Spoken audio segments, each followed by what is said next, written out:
თუ ვინმე დააპირებს კანონის დარღვევას, ყველა კანონის მთელი სიმკაცრით მიიღებს პასუხს. ირაკლი კობახიძე მოქალაქეებს რუსთაველის გამზირზე დაკავებით ემუქრება. ქართული ოცნების ლიდერს 4 ოქტომბერს დაანონსებულ მშვიდობიან რევოლუციაში ეჭვში აქვს და წინასწარვე ამბობს, რომ შინაგან საქმეთა სამინისტრო დააკავებს ყველას, ვისი ქცევაც რუსთაველის გამზირზე კანონგარეშეთ ჩაითვლება.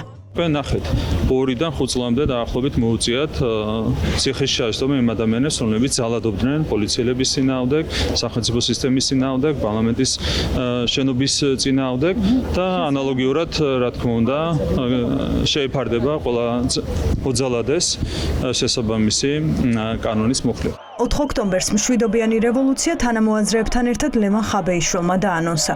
ის ახლა მოქალაქეებს საპატიმროდან მიმართავს და რუსთაველზე შეკრებისკენ მოუწოდებს.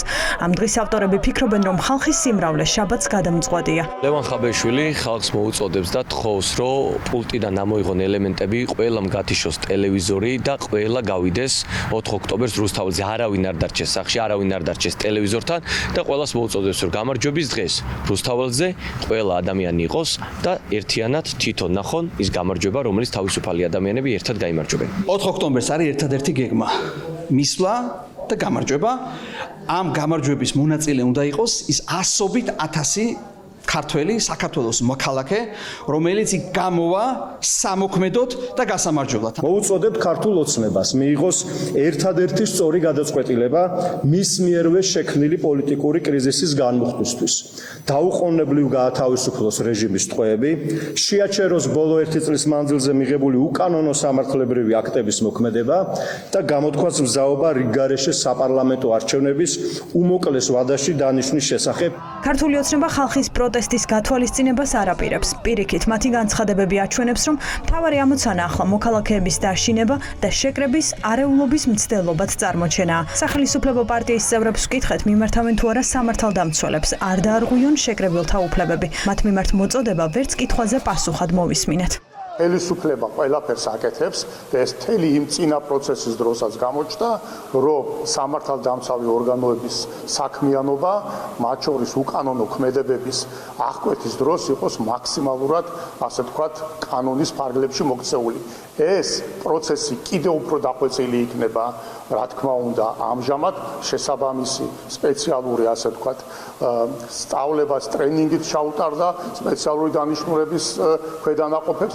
რა ვიცით 4 ოქტომბრის გეგმის შესახებ. რუსთაველის გამზირის ლიდერი პაატა ბურჭულაძე ამბობს, რომ მოქალაქეები 4 საათზე შეიკრიბებიან. იქნება სიტყვით გამოსვლებიც.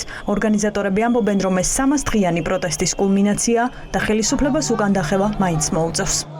ჩვენ გვაქვს კონსტიტუცია. ამ კონსტიტუციას ჩვენ არ დავარღვევთ.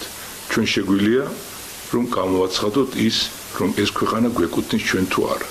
ჩვენთან იქნება ეროვნული კრება. ამ კრებაზე ჩვენ დავსვათ საკითხს. ყველას 100,000 ადამიანი მიიღოს მონაწილეობას. დავსვათ საკითხს, გვეკუთვნის თუ არა ჩვენ ეს ქვეყანა. მე დარწმუნებული ვარ, რომ ყველა იტყვის კი.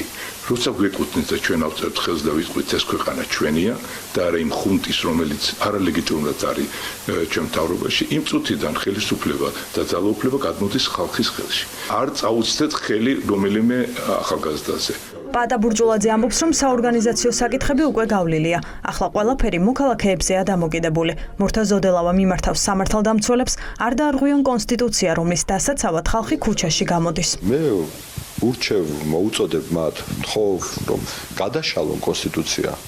საქართველოს კონსტიტუცია, რომელიც არის სახელმძღვანელო ჩვენი სახელმწიფოს მათი თითოეული მათგანის, ისე როგორც საქართველოს მოქალაქეების და გვაჩვენონ, მიგვითითონ თუ სადმე კონსტიტუციაში არის მოხსენიებული ბიძინა ივანიშვილი.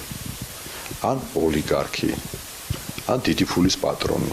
ამიტომ რადგან ასეც ვერ იპოვიან ნამდვილად, გეუბნებით, შესაბამისად მათი ამოცანა ვალდებულება, მათ ფიცი დადებული აქვს საქართველოს კონსტიტუციის წინაშე. კონსტიტუციაში წერია ქართველი ხალხი და არა ოლიგარქი, ან ბიძინა ივანიშვილი.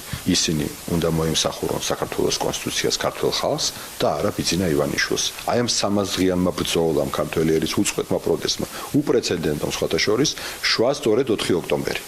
და 4 ოქტომბერი არის ის მიჯნა, როდესაც ივანიშვილი მიდის საქართველოდან. 4 ოქტომბერს 4 საათზე რუსთაველის გამზირზე მოქალაქეები საარჩევნო უბნების ნაცვლად რუსთაველის გამზირს ირჩევენ.